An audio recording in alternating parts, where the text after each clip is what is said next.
Welcome back friends. तो जो आज का वीडियो रहेगा वो एक जो डिड्यूब चेक्स का मैंने टॉपिक स्टार्ट किया था पिछले 5-6 लेक्चर से, जिसमें इंटरनल और एक्सटर्नल डिड्यूब्स के बारे में आपको समझाया था।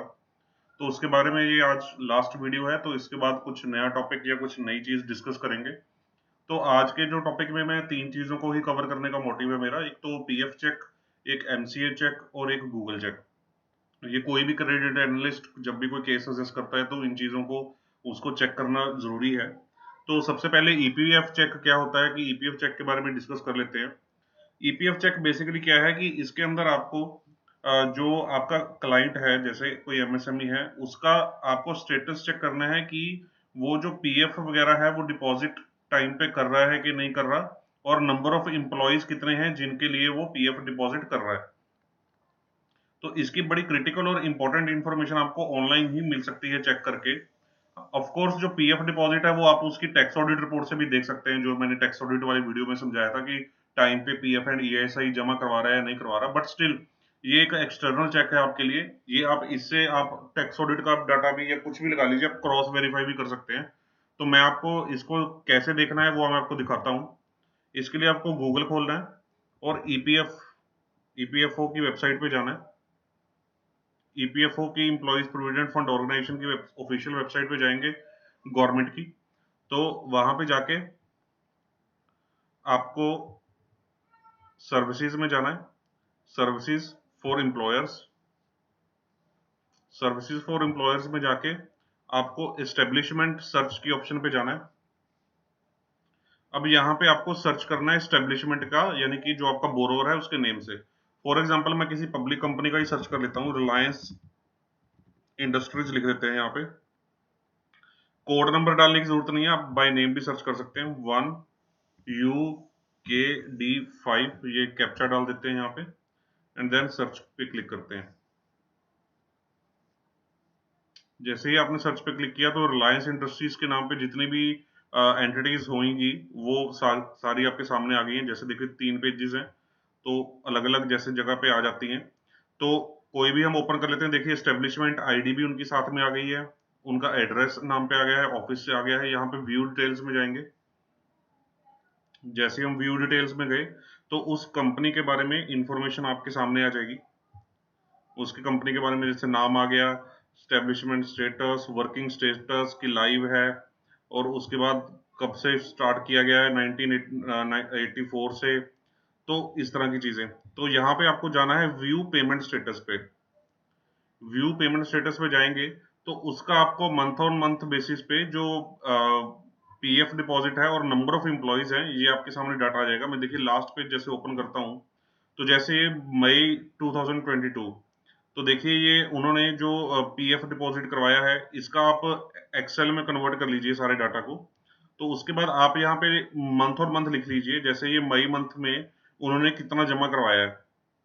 जैसे अप्रैल मंथ, ये अप्रैल मंथ का डिपॉजिट हो चुका है ना, तो ये मई में डिपॉजिट हुआ है। तो वेज मंथ कौन सा है, अप्रैल। तो ये अप्रैल मंथ का सारा वेज का आप टोटल लगा सकते हैं यहाँ पे। अप्रैल मंथ का सारा वेज का टोटल लगा सकते हैं यहाँ पे। और उसके साथ साथ जो नंबर ऑफ एम्प्लॉयज आ रहे हैं, नंबर ऑफ एम्प्लॉयज का भी टोटल लगा सकते हैं। तो इस तरह से आपके पास एक एक्सेल शीट बन जाएगी। एक एक्सेल शीट आपके पास सामने आ जाएगी, जिसके अंदर आपके पास ये डाटा आ जाएगा मंथ ऑन मंथ का। जैसे मई मंथ आ गया, अप्रैल मंथ आ गया, मार्च मंथ आ गया, वहां का ईपीएफ आ गया कि कितना कितना जमा करवाया, और नंबर ऑफ एम्प्लॉयज। तो इससे आपको कई बार सिग्निफिकेंट इन्फॉर्मेशन मिल सकती है कि फॉर एग्जांपल उसके पास मार्च के महीने में 6000 एम्प्लॉयज थे, अप्रैल में 5500 रह गए, और मई मंथ में 5000 एम्प्लॉयज का ईपीएफ जमा करवाया। तो हो सकता है कि उसने अपने एम्प्लॉयज की स्ट्रेंथ को कम कर दिया हो, एम्प्लॉयज की स्ट्रेंथ को कम कर दिया हो, तो जो आपके लिए एक वार्निंग सिग्नल टाइप है। जो आपके लिए एक वार्निंग सिग्नल टाइप है कि भाई एम्प्लॉयज की स्ट्रेंथ क्यों कम हो रही है। तो एक बड़ी क्रिटिकल इन्फॉर्मेशन यहाँ से पता लग सकती है। तो जैसे अगर यहाँ पे आप सर्च करके इसको आप अपनी टैक्स ऑडिट से टैली करेंगे तो आई डोंट नो कि वो टैली हो पाएगा कि नहीं हो पाएगा। बट यहाँ पे जैसे आप इन नंबर ऑफ एम्प्लॉयज पे क्लिक करते हैं तो जो साथ में ऑप्शन है जो एम्प्लॉयज हैं उनके आगे फर्दर डिटेल्स आपको आ जाएंगी, नेम ऑफ द एम्प्लॉयज कि जो जो एम्प्लॉयज का पीएफ जमा हुआ है। ये देखिए, तो इस तरह से देखिए आपको कितनी क्रिटिकल इंफॉर्मेशन एक कंपनी के बारे में सिर्फ ऑनलाइन ये चेक करके ही यहाँ से मिल सकती है, जिसको हम पीएफ चेक बोलते हैं। ठीक है, तो नेक्स्ट जो हमारा है वो है एमसीए चेक। वो है एमसीए चेक। देखिए जो एमसीए क्या है, एमसीए की फुल फॉर्म क्या है, ministry of corporate affairs. Ministry of corporate affairs. ये चेक जो है ये सिर्फ कंपनी के केस में हो सकता है, अगर आपका जो बोरोर है, अगर आपका जो बोरोर है वो एक कंपनी की फॉर्म में रजिस्टर्ड है, कंपनी की फॉर्म में रजिस्टर्ड है, चाहे वो प्राइवेट लिमिटेड कंपनी है, चाहे वो पब्लिक लिमिटेड कंपनी है, चाहे वो एक एलएलपी है, तो उसके अगर उसका रजिस्ट्रेशन इस फॉर्म में है तो आप मिनिस्ट्री ऑफ कॉर्पोरेट अफेयर्स वाला चेक कर सकते हैं। मैं इसको और थोड़ा सा गूगल चेक को बीच में मर्ज करूंगा आपकी रेफरेंस के लिए, और साथ में मैं प्रॉप 42 जो बैंक्स में यूज होता है, प्रॉप 42 जो बैंक में यूज होता है उसके बारे में भी आपको समझाऊंगा। देखिए सबसे पहले मैं एमसीए की वेबसाइट आपको विजिट करवाना चाहूंगा एक बार। एमसीए की वेबसाइट को विजिट कर लेते हैं। ये पीएफ चेक वाला आपको समझ में आ गया। उसके बाद एमसीए की साइट पे जाते हैं। एमसीए की साइट पे गए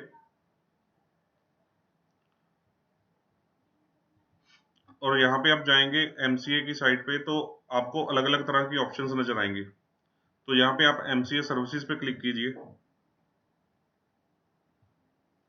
एमसीए की सर्विसेज पे आपको काफी सारी इंफॉर्मेशन यहाँ पे दिख रही होंगी।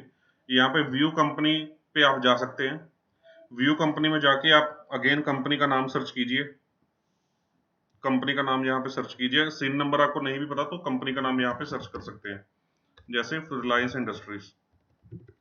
रिलायंस इंडस्ट्रीज करके नाम सर्च कीजिए। तो जैसे यहाँ पे कोई भी आप खोल लीजिए रिलायंस इंडस्ट्रीज लिमिटेड, तो यहाँ पे उनका कैप्चा डालिए। यहाँ पे कैप्चा डालेंगे तो आपके पास एक कंपनी की इंफॉर्मेशन आ गई। उसमें आपको ये इंफॉर्मेशन मिलेगी कि डेट ऑफ इनकॉर्पोरेशन क्या है, रजिस्ट्रेशन का ऑफिस कहाँ पे है, ईमेल आईडी, लास्ट फाइलिंग कब की हुई हुई है। तो आप इस चीज को क्रॉस वेरीफाई कर सकते हैं कि मान लीजिए एक कंपनी ने आपको 2020 के 21 के फाइनेंशियल्स दिए हैं, आपको पता है कि वो कंपनी फॉर्म है, तो उसके जो फाइनेंशियल्स हैं वो एमसीए की साइट पे भी उसकी फाइलिंग हो जानी चाहिए। तो अगर यहाँ पे बैलेंस शीट डेट लास्ट 31/3/20 की आ रही होगी तो आपके दिमाग में ट्रिगर आएगा कि भाई मेरे को 21 तक की बैलेंस शीट दे दी और वहां पे 21 की बैलेंस शीट अभी तक फाइल ही नहीं करी एमसी की साइट पे। ठीक है, तो वो एक ट्रिगर पॉइंट है, ये आप चेक कर लीजिए। और उसके बाद एक्टिव कंप्लायंस की, एक्टिव कंप्लायंट है क्लाइंट की, मतलब सारी जो कंप्लायंस है वो पूरी कर रहा है। लिस्टेड कंपनी है या अनलिस्टेड है, लिस्टेड कंपनी है, रिलायंस लिस्टेड कंपनी है स्टॉक एक्सचेंजेस पे, आपका क्लाइंट अनलिस्टेड होगा तो यहाँ पे अनलिस्टेड आ जाएगा। रजिस्टर्ड ऑफिस का एड्रेस आप अपने जीएसटी सर्टिफिकेट के साथ टैली कीजिए। डेट ऑफ इनकॉर्पोरेशन आप अपने पैन नंबर के साथ, जो आपके पास केवाईसी आया होगा उसके साथ टैली कीजिए। जो पेड अप कैपिटल है, जो पेड अप कैपिटल है आपके पास, जो बैलेंस शीट आई होगी 2021 की, उसके साथ टैली कीजिए कि जो आपकी कैपिटल है वो टैली कर रही है कि नहीं कर रही है एक दूसरे के साथ। ठीक है, तो उसके बाद उसके वेरियस चार्जेस की डिटेल आएंगी। देखिए ये अपना रिलायंस इंडस्ट्रीज तो डेट फ्री कंपनी है, तो आई थिंक डेट फ्री थी वैसे, जितना मेरे को लास्ट याद है। तो इनका कोई ओपन चार्ज मेरे अकॉर्डिंग नहीं होना चाहिए। एक पुराना चार्ज आ रहा है, ये भी क्लोज्ड होगा। तो यहाँ पे ना इनके चार्ज रजिस्टर्ड आ रहे हैं। चार्ज रजिस्टर्ड मींस कि इनके ऊपर कौन कौन से लोन चल रहे हैं, कंपनी की कौन कौन से एसेट्स गिरवी के ऊपर चार्ज है किसी न किसी बैंक का। तो अगर आप किसी नए क्लाइंट को फंड करने जा रहे हैं जिसका मान लीजिए एक्सिस बैंक के साथ लोन चल रहा है, तो आपको ये देखना चाहिए कि एक्सिस बैंक का चार्ज यहाँ पे आना चाहिए और उतनी अमाउंट का आना चाहिए जितना आपको वो क्लाइंट ने बताया। मान लीजिए क्लाइंट ने आपको बताया कि मेरा तो 5 करोड़ का लोन है एक्सिस बैंक के साथ, आपने यहाँ पे आके देखा कि यहाँ पे चार्ज का अमाउंट तो 7 करोड़ का आ रहा है, तो फिर आप क्लाइंट से क्वेश्चन कीजिए कि भाई आपने तो बताया था कि 5 करोड़ का लोन है, पर एमसी की साइड पे तो 7 करोड़ का चार्ज है, तो 2 करोड़ का लोन और है आपका, इसका मतलब आपने हमें कम लोन बताया और उसका स्टेटस भी ओपन आ रहा है। अब जो जो लोन्स के स्टेटस क्लोज्ड आ रहे हैं उससे आपको कोई मतलब नहीं है, वो खत्म हो चुके हैं लोन। जिनके स्टेटस ओपन आ रहे हैं उनसे आपको मतलब है। कई बार क्या होता है कि मान लीजिए किसी क्लाइंट का 12 साल पुराना या 8-10 साल पुराना लोन था, उसका मान लीजिए 50 लाख का गाड़ी का लोन था और गाड़ी का लोन का जो चार्ज है वो ओपन आ रहा है, पर आज की डेट में क्लाइंट ने आपको बता दिया कि मेरा तो कोई गाड़ी का लोन नहीं चल रहा, मैं तो उसको 2 साल पहले ही बंद करा चुका था, 5 साल का लोन था, 2 साल पहले ही मैंने बंद करा दिया था। तो आप उससे पूछोगे कि सर आपका एमसीए की साइट पे तो चार्ज ओपन आ रहा है, अभी भी वो ओपन दिख रहा है लोन, आपका तो बंद हुआ नहीं है। तो क्लाइंट बोलेगा कि सर मेरे क्लाइंट बताएगा कि भाई मैंने चार्ज वहां पे रिमूव ही नहीं कराया एमसी की साइट पे, तो आपको अपने प्रपोजल में ये कंडीशन डाल के रखनी है और क्लाइंट को बताना भी है कि सर आपको हमारा लोन लेने से पहले जो जो लोन आपके खत्म हो चुके हैं उन लोन्स का आपको चार्ज वहां से हटाना पड़ेगा, वहां से उसको क्लोज्ड दिखाना पड़ेगा, उसकी एनओसी जो भी है वो फाइल करनी पड़ेगी, जो भी सीएचजी जो भी फॉर्म होता है वो फाइल करके वहां पे उसको हटवाना पड़ेगा उस चीज को। राइट, एक तो ये चीज हो गई। दूसरा चीज आपको क्लाइंट को ये भी बोलना है कि जो मैं अगर अगर मान लीजिए एक्सिस बैंक के पास 5 करोड़ का लोन चल रहा था, तो एक्सिस का यहाँ पे 5 करोड़ का चार्ज ओपन आ रहा होगा, तो उसके बाद आपने एक्सिस बैंक का लोन खत्म करके अपना लोन देना है कि आप एक्सिस का बंद करेंगे और कुछ एडिशनल देंगे। मान लीजिए आप टोटल 6 करोड़ रुपए क्लाइंट को दे रहे हैं, जिसमें से 5 करोड़ यूज होगा एक्सिस का बंद करने के लिए और 1 करोड़ यूज होगा एडिशनल बिजनेस के लिए। ठीक है, तो आप क्लाइंट को बोलेंगे कि सर मेरा जो 6 करोड़ रुपए आपको जाएगा उससे आपका एक्सिस का लोन बंद होगा, तो विद इन डिसबर्समेंट जब मैं आपको डिसबर्स करूंगा तो विद इन 30 डेज आपको एक्सिस बैंक का चार्ज यहाँ से रिमूव करवाना है, एक्सिस बैंक का चार्ज आपको क्लोज करवाना है और मेरा जो चार्ज है वो रजिस्टर करवाना है यहाँ पे। तो ये मैंडेटरी रिक्वायरमेंट है आपके लिए। तो आपका जो बैंक है, आप कोई भी बैंक में काम कर रहे हो, अगर आपने क्लाइंट को कंपनी को लोन दिया है तो आपका चार्ज जो है एमसीए की साइट पे रजिस्टर्ड होना चाहिए। इस चीज का इंश्योर करना है आपको और उसकी सुटेबल कंडीशन टाइमलाइन देके क्लाइंट को कि 30 दिन के भीतर 60 दिन के भीतर जो भी आपकी बैंक के इंटरनल गाइडलाइंस हैं उसके अकॉर्डिंग आपको कंडीशन लगा के मार्क करना है। ठीक है, और चार्ज की डिटेल्स उसकी चेक करनी है कि कौन से चार्ज उसके ओपन है कौन से क्लोज्ड है।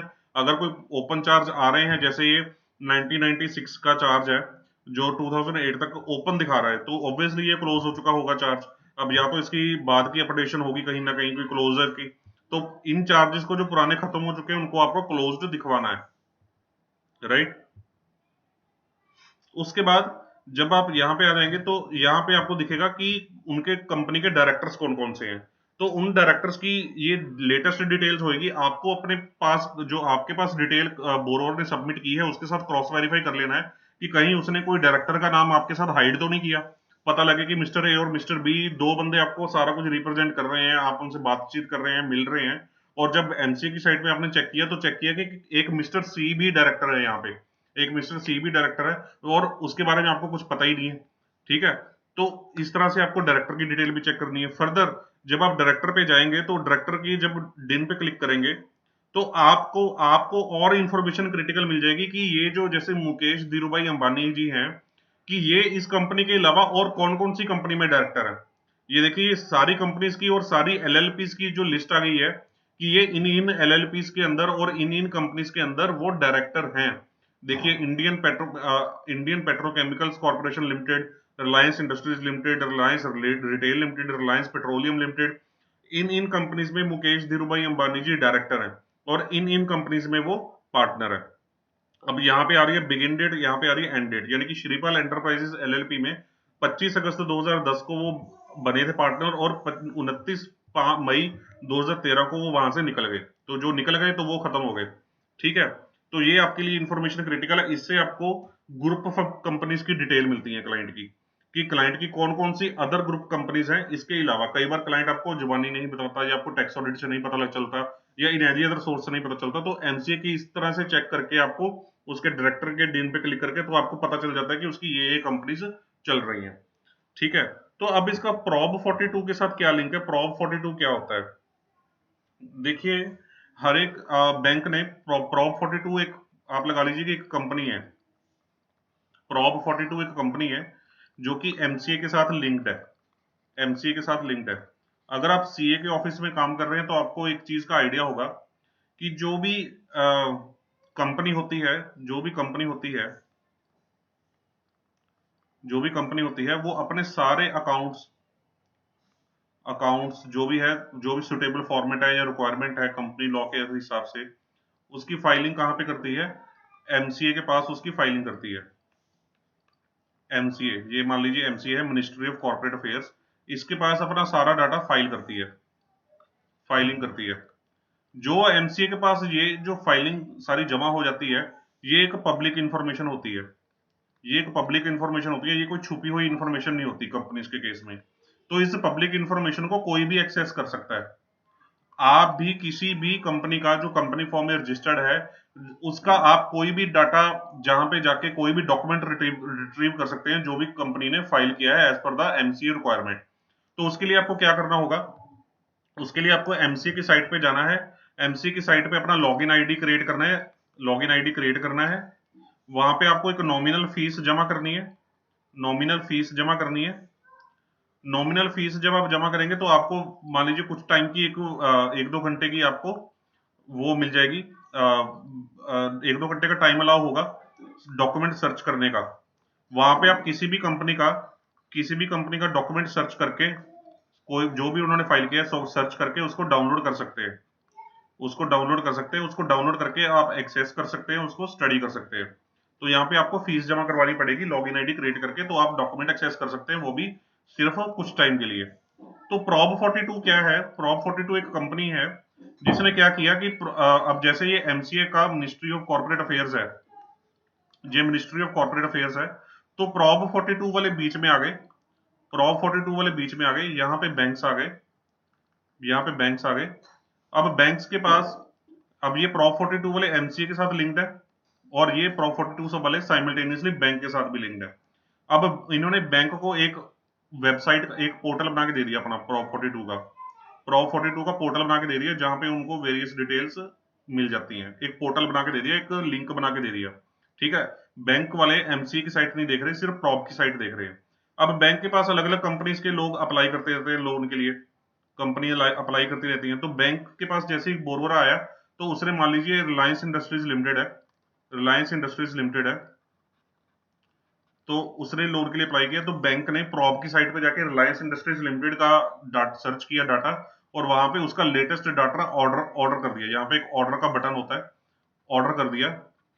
ऑर्डर किया तो प्रॉब के पास इंफॉर्मेशन चली गई कि इस बैंक को रिलायंस इंडस्ट्रीज लिमिटेड का डाटा चाहिए। तो प्रॉब वाले एमसीए की साइट पे जाएंगे, 4-5 घंटे का इनका प्रोसेसिंग टाइम होता है, 4-5 घंटे का टाइम होता है, और एमसीए की साइट पे जाएंगे, सारे इंफॉर्मेशन डॉक्यूमेंट्स रिट्रीव करेंगे और अपने पोर्टल पे अपडेट कर देंगे, अपने पोर्टल पे अपडेट कर देंगे। तो अपडेट करके आपको एमसीए की साइट पे जाने की जरूरत नहीं है, आप सिर्फ प्रॉप 42 की वेबसाइट पे जाके रिलायंस इंडस्ट्रीज लिमिटेड के each and every document, each and every document जो भी इन्होंने फाइल किया होगा एमसीए की साइट पे, ईच एंड एवरी डॉक्यूमेंट वो वहां पे bank as it is access कर सकता है, including their balance sheets, audit reports, directors report, उनके चार्जेस की डिटेल, बैंक्स की लेटर्स, कुछ भी जो उनके लॉ, उनके जो लीगल डिटेल्स, कुछ भी जो भी फाइलिंग हो चुकी है वो सारी वहां पे जाके एक्सेस हो सकती है। जो यहाँ पे हिंड्रेंस था कि आपको सिर्फ इतना ही टाइम मिलता है देखने का और फीस जमा करानी पड़ती है, वो खत्म हो जाता है। ऑफ कोर्स प्रॉब जो है हर एक सर्च के बदले, जो हर एक डाटा रिट्रीवल के बदले इंटरनली बैंक से चार्ज करता है, बैंक इसको फीस पे करता है जो भी इनका फिक्स एग्रीमेंट होगा, तो उसके हिसाब से इनकी आपस में प्रोसेसिंग होती है। तो इससे आपको जो प्रॉप 42 यानी कि जो एक एमसीए चेक हो गया, इससे आपको बहुत सारी क्रिटिकल इंफॉर्मेशन जो है कंपनी के बारे में पता लग जाती है। आप बहुत सारे डॉक्यूमेंट्स रिट्रीव कर सकते हैं कंपनी के बारे में। एक बार मेरे साथ प्रैक्टिकली लाइफ में क्या हुआ था कि एक कंपनी का डाटा चाहिए था हमें, एक कंपनी का डाटा चाहिए था। जो हमारा बोरोवर था उस कंपनी के बारे में हमें कुछ नहीं बता रहा था, हम हमें उस कंपनी के बारे में कोई इंफॉर्मेशन नहीं दे रहा था, हमसे नाराज हो गया था किसी वजह से। तो हमने क्या किया कि उस कंपनी का प्रॉब से एक्सेस किया और उसके सिंस बिगिनिंग, जब भी वो 2001 से रजिस्टर्ड थी कंपनी, 2001 से लेके 2000, ये 2000 अपना 15 की बात है, तो 2015 तक जो भी उसने फाइलिंग की थी हमने सारी डॉक्यूमेंट्स वहां से डाउनलोड कर लिए, सारे डॉक्यूमेंट डाउनलोड कर लिए, और एक एक डॉक्यूमेंट को बिगिनिंग से स्टडी करना शुरू किया, बिगिनिंग से स्टडी करना हमने शुरू किया। और हमने उस कंपनी में बेसिकली एक डिफॉल्ट हुआ था, हमने पूरी पिक्चर बनाई कि इस कंपनी में कब कब क्या हुआ था, कौन कौन डायरेक्टर्स थे, कौन कौन नहीं। बेसिकली कहानी क्या थी कि बोरवर ने इस कंपनी में कुछ पैसा इन्वेस्ट कर रखा था, इस कंपनी में कुछ पैसा इन्वेस्ट कर रखा था और उस कंपनी का डिफॉल्ट हो गया था, वो कंपनी डिफॉल्टर थी। तो हमें ये चेक करना था कि हमारे बोरवर की कोई लायबिलिटी तो नहीं है उस डिफॉल्ट के अंदर, कहीं हमारा बोरवर उसमें शेयर होल्डर तो नहीं था, या जब कंपनी ने लोन लिया था तो बोरवर ने उस टाइम गारंटी तो नहीं दी थी। तो उस तरह की चीजें हमें चेक करनी थी। तो हमने बोरवर बोरवर की क्या था कि बोरवर की ये कंपनी वाले क्या थे, रिश्तेदार थे, उसके बेटे के ससुराल वाले थे ये। तो वो हिचकिचा रहा था हमें सारी इंफॉर्मेशन देने के लिए इनके बारे में, पर वो हमें बार बार ये कह रहा था कि मेरे इनके जो लोन में डिफॉल्ट हुआ है इसमें इसके अंदर मेरी कोई जिम्मेवारी नहीं है, मैंने कोई गारंटी वगैरह नहीं दे रखी। पर क्योंकि उसने उनकी कंपनी में करोड़ों रुपया इन्वेस्ट कर रखा था, तो हमें ये चेक करना जरूरी था कि भाई इसका कोई डिफॉल्ट के अंदर रोल तो नहीं था। तो हमने वो सारी चीजों को डाउनलोड किया, एडजस्ट किया, एक पिक्चर बनाई, और पिक्चर की स्टोरी बना के हमने ऊपर टॉप बोर्ड को एक स्टोरी बना के रिप्रेजेंट की। स्टोरी बना के रिप्रेजेंट की, तो हमारा आगे जाके हमें ये साबित हुआ कि इस क्लाइंट का उसके अंदर कोई रोल नहीं था। हमें इनफैक्ट यहाँ से इस कंपनी का जो लोन में डिफॉल्ट हुआ था उसका लोन का सैंक्शन लेटर भी मिल गया, जिसके अंदर नेम ऑफ द गारंटर्स थे, उसमें उसके अंदर हमारे बोरोवर का और उसकी किसी भी फैमिली मेंबर का कोई भी नेम इन्वॉल्व नहीं था। और हमने वहां से डाटा से वो भी डाउनलोड कर लिए जो बैंक ने उसको शो कॉज नोटिस इशू किए हुए थे लोन की रीपेमेंट्स के लिए। वो नोटिस में भी हमारे बोरोवर को कुछ भी एड्रेस नहीं किया गया था। और फर्दर जो बोरवर के जो पैसे, आप बोलेंगे कि सर उसके पैसे तो डूब गए ना जो उसने इन्वेस्ट किए थे, हाँ वो डूब गए पैसे उसके, वो हमने उसको सीएमए डाटा में अकॉर्डिंगली प्रोजेक्ट कर लिया उसकी कैपिटल में से माइनस करके, तब भी उसकी कैपिटल काफी ज्यादा सफिशिएंट थी, इनफ थी उसका बिजनेस चलाने के लिए। तो इस तरीके से हमने इस चीज को टैकल किया। तो ये चीज आपके लिए इंपॉर्टेंट हो जाती है। और प्रॉब में आपको क्या फीचर मिलता है, प्रॉब में आपको एडवांस्ड सर्च का ऑप्शन मिलता है, एडवांस्ड सर्च का ऑप्शन मिलता है। प्रॉब की आईडी हर एक बैंक अपने एम्प्लॉय को सेपरेट सेपरेट आईडी बना के देता है। एक एडवांस्ड सर्च का ऑप्शन मिलता है। मान लीजिए आपके पास एक प्रोप्राइटरशिप कंसर्न ने अप्लाई किया, प्रोप्राइटरशिप कंसर्न ने लोन के लिए अप्लाई किया, उसमें मिस्टर ए प्रोप्राइटर है जिसका ये पैन नंबर है, ये पैन नंबर है उसका, ठीक है।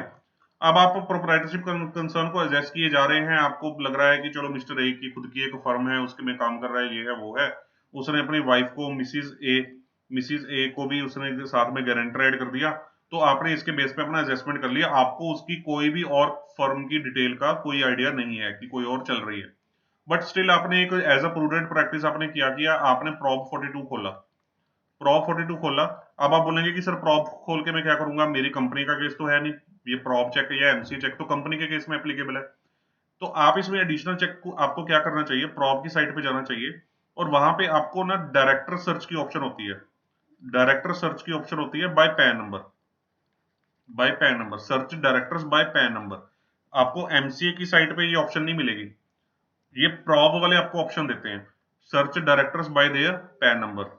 तो वहां पे आप क्या करेंगे कि डायरेक्टर का जो डायरेक्टर जो मिस्टर ए है उसका पैन नंबर वहां पे डालेंगे, पैन नंबर डालेंगे, और जस्ट ऐसे ही अपनी जस्ट अंडरस्टैंडिंग के लिए सर्च का बटन क्लिक करेंगे।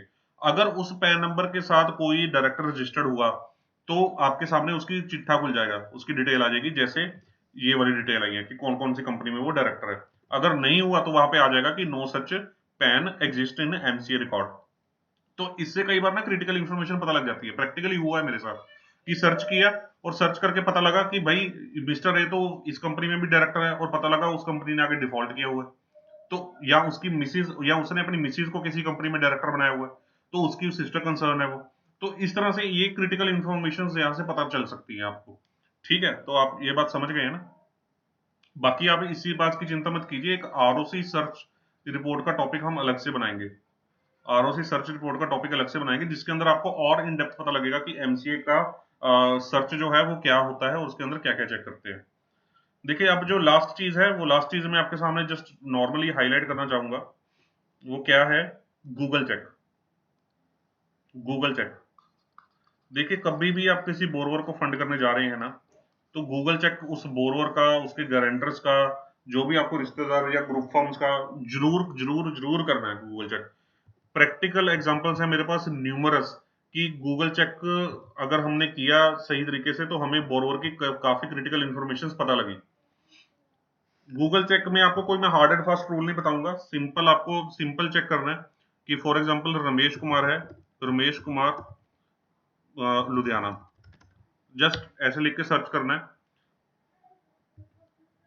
कुछ भी आपको यहाँ पे उसकी वेरियस इंफॉर्मेशन आ जाएंगी, जरूरी नहीं है कि वो आपके बोरोवर के साथ लिंक्ड हो, पर आपको बेस्ट पॉसिबल चेक चेक करना है कि कहीं ये मेरा बोरोवर तो नहीं है। आपको हो सकता है उसकी वेबसाइट यहाँ पे दिख जाए, हो सकता है आपको उसकी कोई सोशल मीडिया की प्रोफाइल यहाँ पे दिख जाए, तो आप सोशल मीडिया की प्रोफाइल ओपन करके देख लीजिए कि किस तरह के वो मतलब उसका प्रोफाइल है, क्या बनाया हुआ है उसने क्या नहीं, ठीक है। हो सकता है आपको कोई वेबसाइट पता लग जाए, या हो सकता है जो मेरे साथ प्रैक्टिकली हुआ कि उसके रनिंग केसेस आपको पता चल जाए। मेरे साथ एक बार हुआ था कि हमने चेक किया तो उसके क्लाइंट के बहुत सारे केसेस, क्रिमिनल केसेस रनिंग थे। एक बार हमने एक क्लाइंट का गूगल चेक किया इसी तरीके से, तो पता लगा कि उसके बेटे का एक क्रिमिनल केस चल रहा है कि उसने 2-3 महीने पहले किसी फैक्ट्री में जाके किसी बंदे का मर्डर कर दिया था। तो क्रिमिनल केस उसके बेटे पे चल रहा था। तो इस तरह से क्रिटिकल इंफॉर्मेशन आपको पता चल जाती है। तो 3-4 पेजेस तक जरूर देखिए। फर्स्ट पेज पे कई बार इंफॉर्मेशन नहीं आती, सेकंड, थर्ड फोर्थ पेज तक जाके जरूर देखिए। इसी तरह से आपको बोरोवर का नाम सर्च करना है, इसी तरह से उनके गारंटर्स का सर्च करना है, और इसी तरह से उसकी जो ग्रुप फर्म्स हैं या उसकी बोरोवर की फर्म का नाम है, वो नाम आपको सर्च करना है।